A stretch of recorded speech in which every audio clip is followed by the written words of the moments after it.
अस्सलाम वालेकुम व्यूअर्स, आप देख रहे हैं फ्री आइडियाज़। तो जैसे कि ये ट्राउज़र आपके सामने है, एक स्ट्रेट ट्राउज़र। इसकी कटिंग मैं आपको बताती हूँ, बहुत ही आसान मेथड के साथ आप इसकी कटिंग कर सकते हैं। वैसे तो मैंने बहुत दफ़ा अपने चैनल पर इसकी जो वीडियोस हैं स्ट्रेट ट्राउज़र की वो बता दी हुई हैं, लेकिन आज मैं आपको बताऊंगी कि आप फ्रंट अलग भी कट कर सकते हैं और बैक को अलग भी कटिंग कर सकते हैं। उससे आपके लिए मज़ीद आसानी हो जाएगी। क्योंकि आपको पूरा ज़रूर देखना है, स्किप नहीं करना। न्यू आने वाले जो हैं वो चैनल को सब्सक्राइब करें, आपको बहुत अच्छी वीडियो स्टिचिंग के हवाले से मिलेंगी। अभी मैं आपको बताती हूँ कि फ्रंट हम लोग अलग क्यों कट करें और बैक अलग क्यों कट करें, क्योंकि बहुत सारे मसले अभी भी आ रहे हैं। जैसे कि अल्हम्दुलिल्लाह हमने अपने पैटर्न भी ट्राउजर्स के निकाले हैं, वो आप बहुत सारी लड़कियों ने बाय किए हैं, उनसे भी सबको बहुत आसानी हुई है। लेकिन अभी भी एक इशू है जो अभी वहीं पर ही है।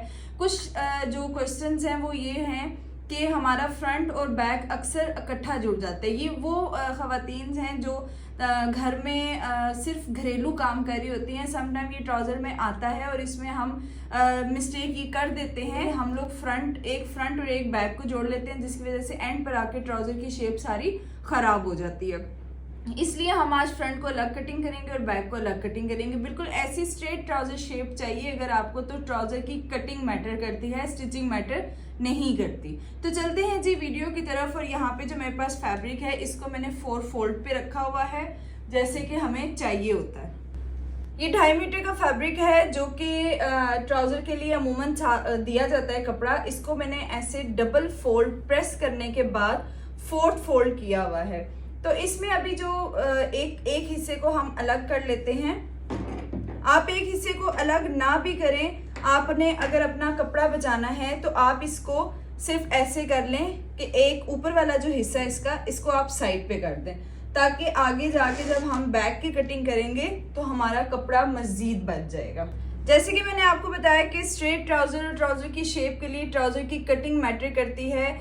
जब कटिंग अच्छी हुई होगी तो स्टिचिंग तो ऑलरेडी अच्छी हो ही जाएगी आपकी, उसका मसला नहीं होता। कटिंग जब तक आपकी ठीक नहीं होगी तब तक आप इसको प्रोफेशनली तरीके से नहीं बना सकते। अच्छा, अभी जो ये ट्राउज़र की मैं कटिंग कर रही हूँ ये स्मॉल मीडियम लार्ज नहीं है, ये एक एवरेज साइज़ है। लाइक मैं आपको ये भी कह सकती हूँ कि जैसे अगर मैं अपना साइज़ बनाना चाहूँ या कस्टमाइज साइज़ बनाना चाहूँ तो उस तरह से मैं ये मेजर कर रही हूँ। इसमें कोई स्मॉल मीडियम वाले या पैटर्न वाले साइज़ नहीं दे रही, मैं जस्ट आपको कटिंग बता रही हूँ कि आप पैटर्न के अलावा भी अपने आप को डिपेंडेंट कैसे कर सकती हैं, ट्राउज़र की कटिंग को बेहतरीन कैसे कर सकती हैं।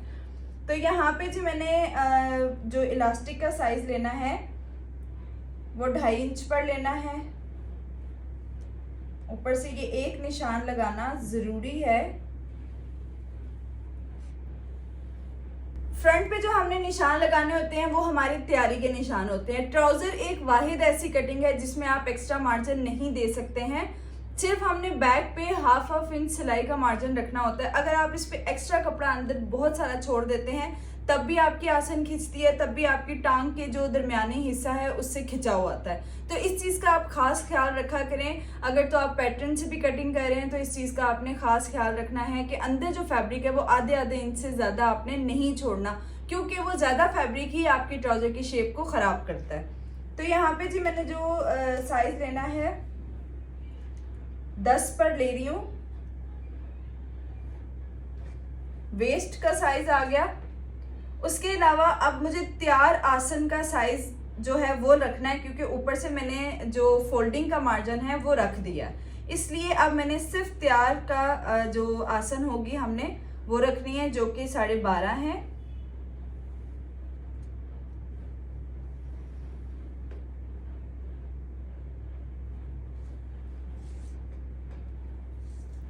अब हम थाई का साइज लेंगे,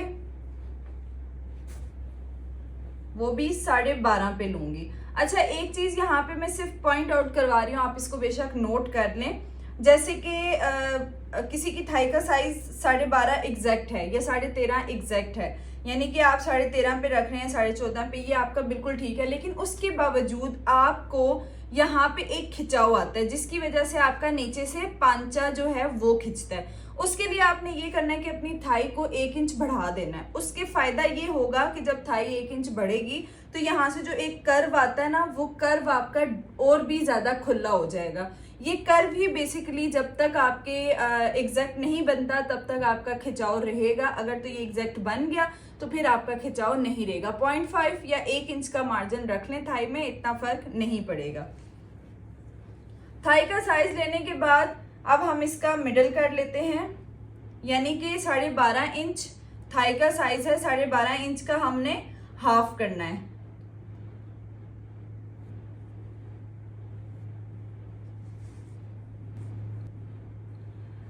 ये ऑलमोस्ट 6.22 लाइंस जो आगे इसकी होती है ना, 6.2 ये आ रहा है। तो हमने बाकी सारे जो निशान है वो भी इतने में ही रखने हैं।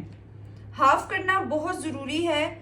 हाफ करने से ही आपकी जो मिडल लाइन होती है ना, जैसे कि ये वाली जो लाइन है, ये वाली लाइन, ये हाफ करने से ही आपकी एग्जैक्ट नी के साथ साथ आ रही होती है, फ्रंट पे आ रही होती है।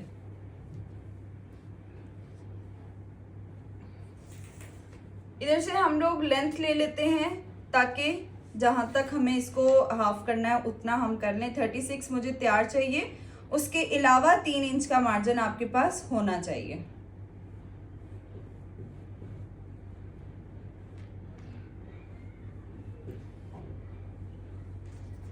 फुल पांचे तक आप इसको हाफ ले जाएंगी।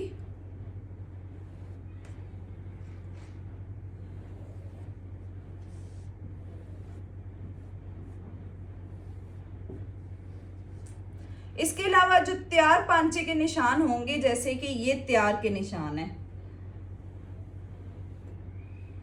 ये डॉटेड जो है इसको हमने फोल्ड करना है। इधर से आपने नी का साइज ऊपर ले लेना है। वैसे नी का जो साइज है वो कॉमनली जो चलता है वो 14.5, 15 इस तरह से चलता है, पर आप मैयर भी कर सकते हैं, इसमें कोई मसला नहीं है। मैयर करके काम कर लें तो ज़्यादा अच्छा रहेगा। यहाँ पे मैं निशान लगा रही हूँ 14.5 पे।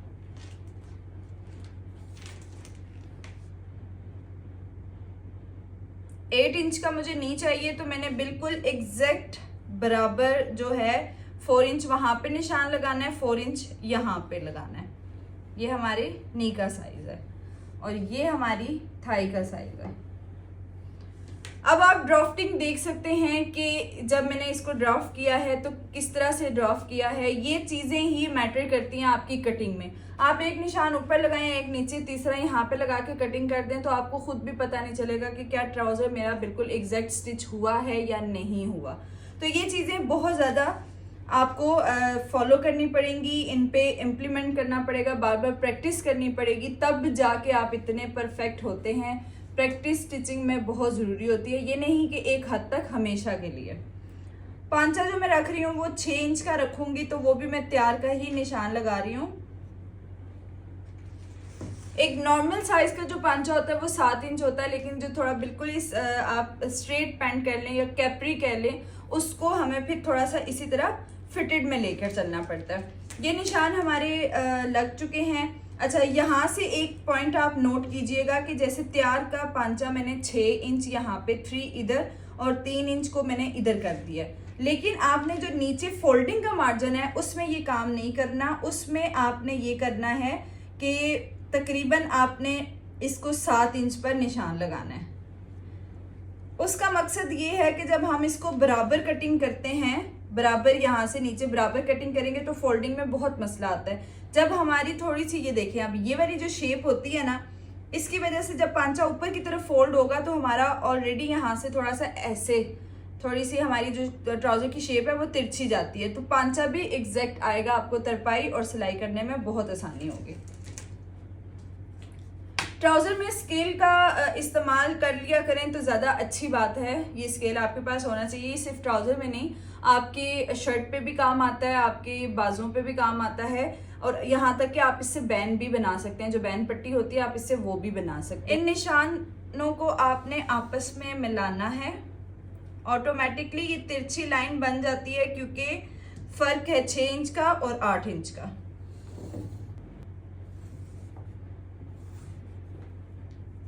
यहाँ तक तो मैंने इसको ऐसे मिलाया। अब मैं यहाँ पे दूंगी हिप कर्व। ये जो हिप कर्व है ना, ये आपकी आसानी करेगा, आपकी थाई को लूज रखेगा, आपकी हिप जो हमने उठने बैठने में थोड़ी प्रॉब्लम होती है उसको आसान, ये आपने घुटने से लेना है, जो घुटने का साइज है आपने उधर से इसको लेकर चलना है। ये देखें, यहाँ से आप देख सकते हैं कि थोड़ा सा ये कर्व जो है ये आ रहा है और इसका होना जरूरी है। यहाँ से अगर मैं स्ट्रेट लाइन लगाती हूँ तो ये शेप बन रही थी, और ये अगर मैं कर्व दे रही हूँ तो ये इस तरह की शेप बन रही है। नेक्स्ट कर्व हम यहाँ से देंगे,